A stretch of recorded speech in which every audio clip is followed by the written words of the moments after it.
Hey everybody, welcome back to Unhitched.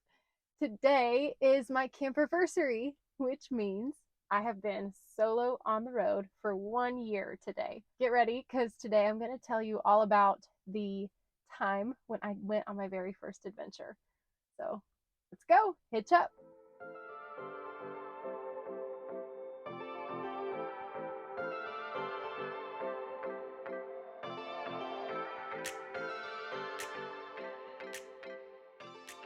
Oh, I can't believe I made it.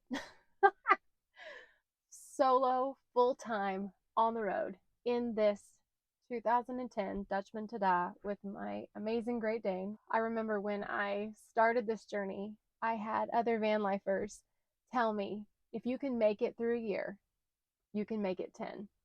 And I can't believe it. I did it. A whole year solo on the road.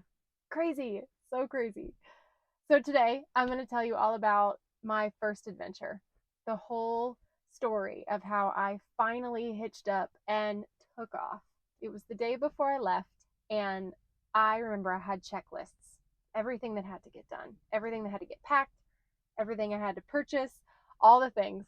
I remember looking at that list, and the only thing that was unchecked before I left was probably the most important thing, which was that I needed to learn how to back my trailer. I had not even practiced it one time. So I was like, Dad, help. Everything was hitched up and ready to go. And we went to the church parking lot and pulled in. And he said, "You know what, Jesse?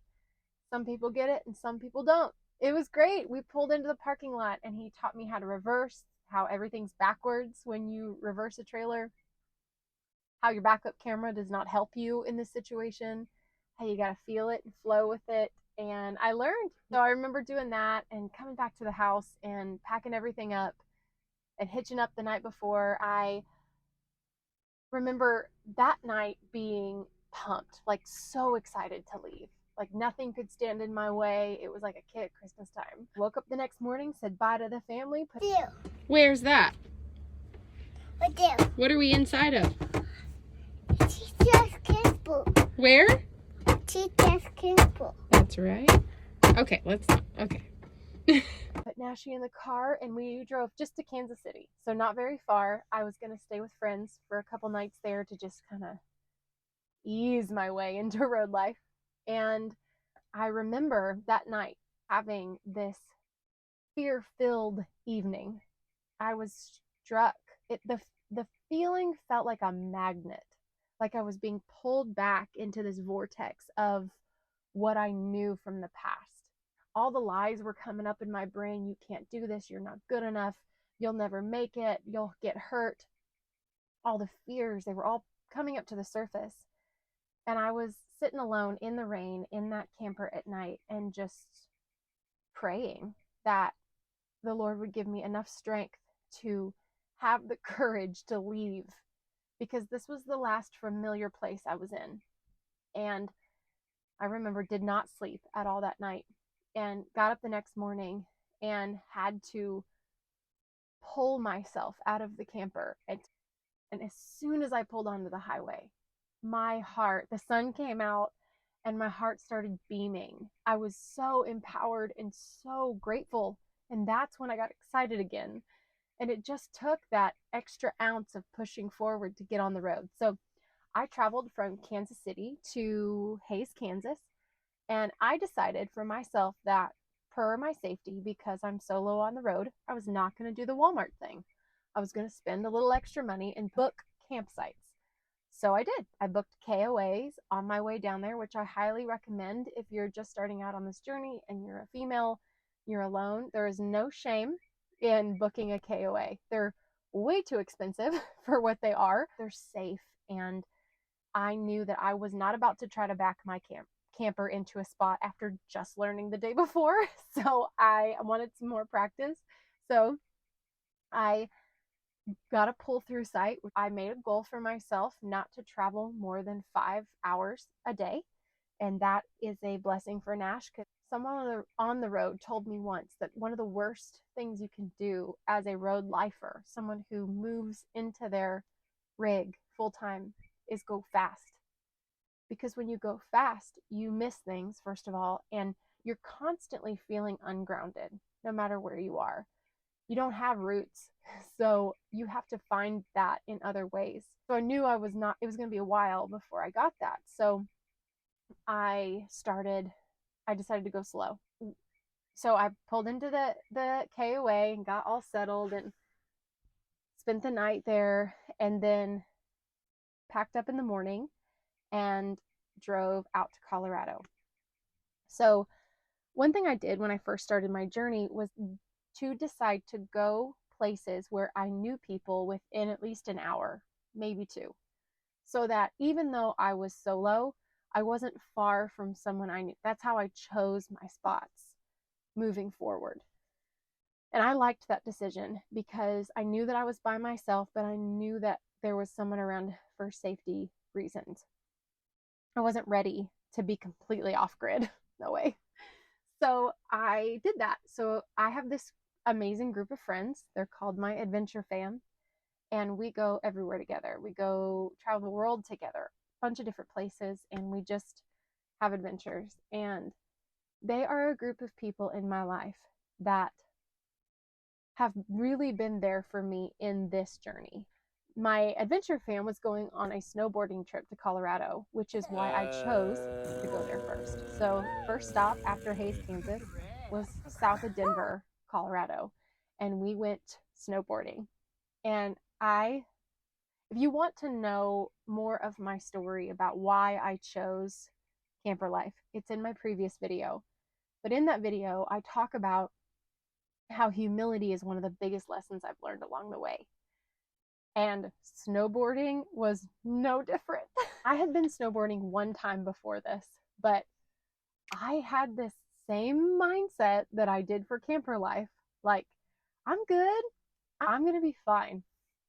Oh God, no, that was not what happened. So with my group of friends, we were in this really awesome cabin. We spend time by the river. We're hanging out. They're just incredible humans. Then it's snowboarding day.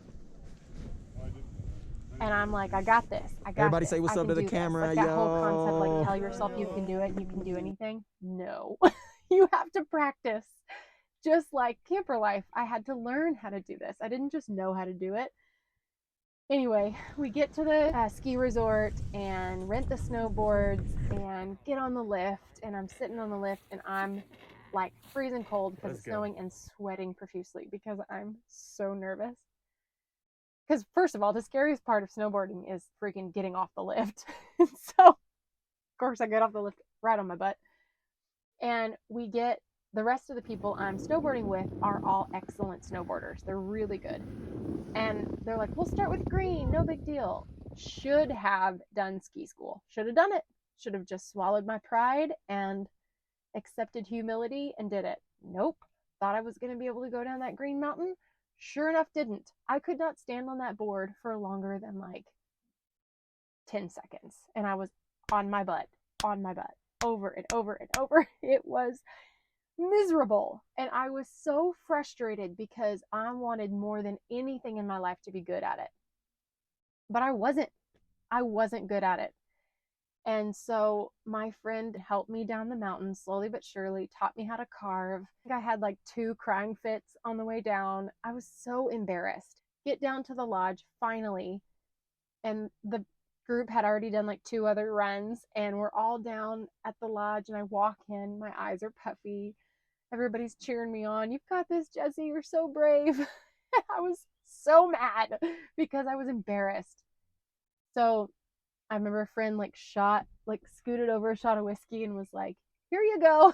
And I took a shot of whiskey, breathed through it, and then I looked at all my friends and I said, I need you to leave me alone.